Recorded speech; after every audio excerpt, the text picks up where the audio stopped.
स्वागत है दोस्तों, आप लोग का आपका यूट्यूब चैनल संदीप 199 में हम लोग जो टॉपिक चालू किए हैं वो 10th क्लास के लिए एनसीईआरटी का बुक का टोटल क्वेश्चन आंसर जो भी है बुक में उसका सोल्यूशन करने के लिए।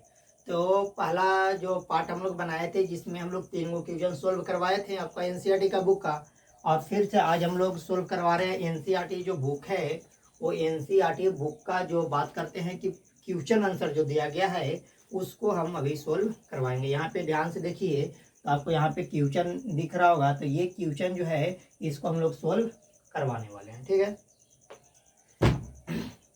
अगर पिछला वीडियो नहीं देखे हैं तो 3 क्वेश्चन पहले जो चैप्टर 1 जो है रासायनिक अभिक्रिया एवं समीकरण उसका पहला टॉपिक हम लोग पढ़ा दिए हैं, यानी कि कर लिए हैं 3 क्वेश्चन। उसके बाद में नेक्स्ट टॉपिक में 2 क्वेश्चन दिया है, उसके बाद फिर से 3 क्वेश्चन दिया है, उसके बाद में अभ्यास दिया है। तो सारा क्वेश्चन हम लोग देखेंगे। तो देखिएगा पहला क्वेश्चन इसमें कहता है कि किसी पदार्थ एक्स कोई एक पदार्थ है कि विलयन का उपयोग करके सफेदी करने के लिए किया जाता है। सफेदी मतलब कि सफेद करने के लिए किस विलयन का उपयोग हम लोग करते हैं।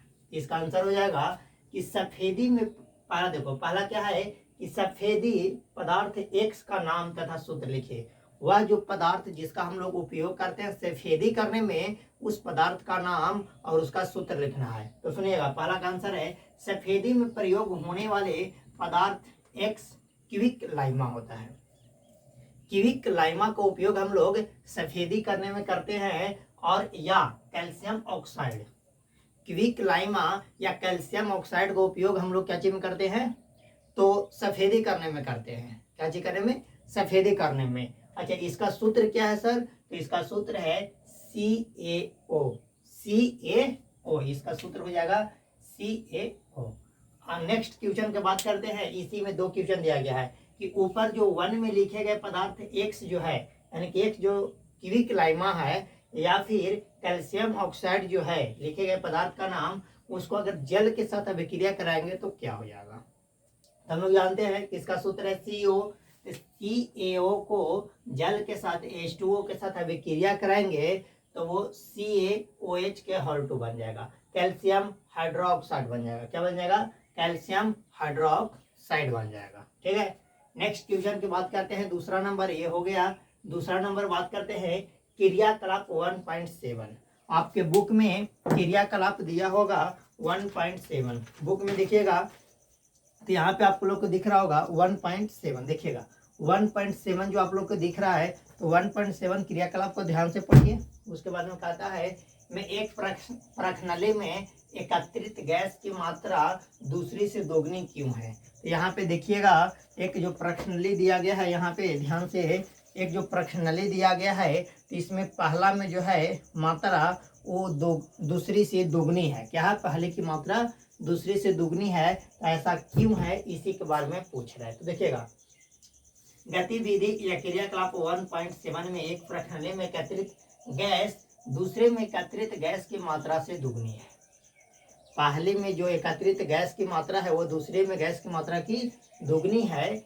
क्यों, क्योंकि दुगनी है क्यों, देखिएगा एकत्रित मात्रा से दुगनी है क्योंकि पानी H2 और O2 गैस छोड़ने के लिए, पानी H2 और O2 गैस छोड़ने के लिए हाइड्रोलाइज हो जाता है। H2 और O2 गैस छोड़ने के लिए क्या हो जाता है, हाइड्रोलाइज हो जाता है। या फिर इलेक्ट्रोलाइसिस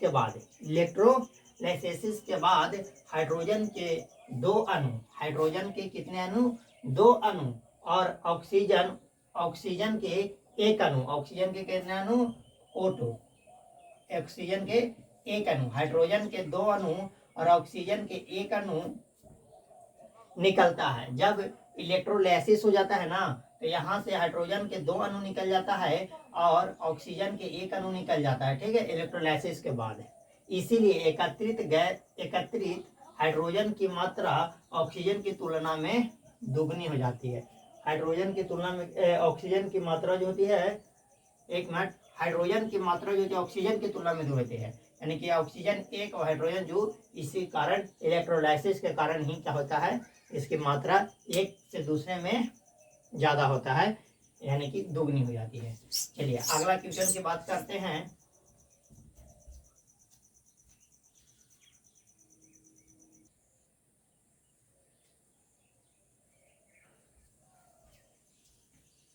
आइए उसमें तीसरा भाग में दिया गया है। पहला भाग हम लोग नेक्स्ट टॉपिक में किए थे, नेक्स्ट जो वीडियो था पहले का वीडियो, उसमें दूसरा पार्ट हम लोग इसमें किए और तीसरा पार्ट यहाँ पे देखे। तीसरा पार्ट में दिया गया है कि पहला क्वेश्चन, जब लोहे की कील को कॉपर सल्फेट के विलयन में डुबाया जाता है तो विलयन का रंग क्यों बदल जाता है। जब लोहे की छड़ को, लोहे की कील को कॉपर सल्फेट के विलयन में उसको डाल दीजिएगा तो जो कॉपर सल्फेट का जो विलयन है उसका रंग बदल जाता है। तो ऐसा क्यों होता है, सुनिएगा।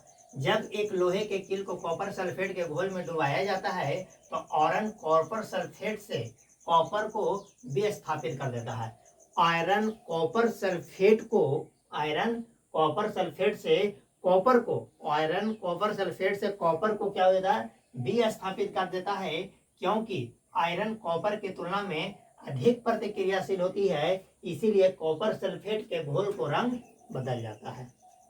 कहने का होता है कि जब हम लोग कील को डालते हैं कॉपर सल्फेट के विलयन में तो आयरन कॉपर सल्फेट जो होता है वो कॉपर को विस्थापित कर देता है। कॉपर को क्या करता है, विस्थापित कर देता है, क्योंकि आयरन जो होता है ना कॉपर की तुलना में, आयरन जो होता है वो कॉपर की तुलना में क्या होता है, अधिक प्रतिक्रियाशील होती है, जिसके कारण वो प्रतिक्रिया करके जो हमारा घोल होता है, जो क्या होता है कॉपर सल्फेट का विलयन जो होता है उसको, रंग को चेंज कर देता है। यहाँ पे देखिए कि दिया गया है Fe यानी कि कॉपर लोहा plus CuSO4, CuSO4 copper sulphate, अगर इसको हम लोग दोनों को मिलाएंगे तो क्या हो जाएगा, FeSO4 प्लस Cu। कॉपर जो होता है ना, कॉपर क्या होता है, विस्थापित हो जाता है, कॉपर क्या हो जाता है, विस्थापित हो जाता है। ठीक है, समझ में आया।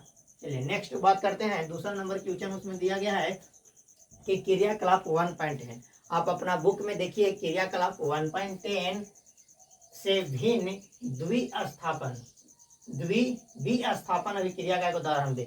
द्विस्थापन क्या होता है, यहाँ पे ये देखना कि द्विस्थापन प्रक्रिया के बारे में बताना है। तो कायदा के एक उदाहरण आपको लेकर बताते हैं कि सिल्वर नाइट्रेट, सिल्वर नाइट्रेट का सूत्र आप लोग ध्यान में रखेगा AgNO3, AgNO3, ठीक है, देखिए मिट जा रहा है AgNO3 और sodium chloride NaCl, sodium chloride NaCl के बीच में अभिक्रिया का उदाहरण है।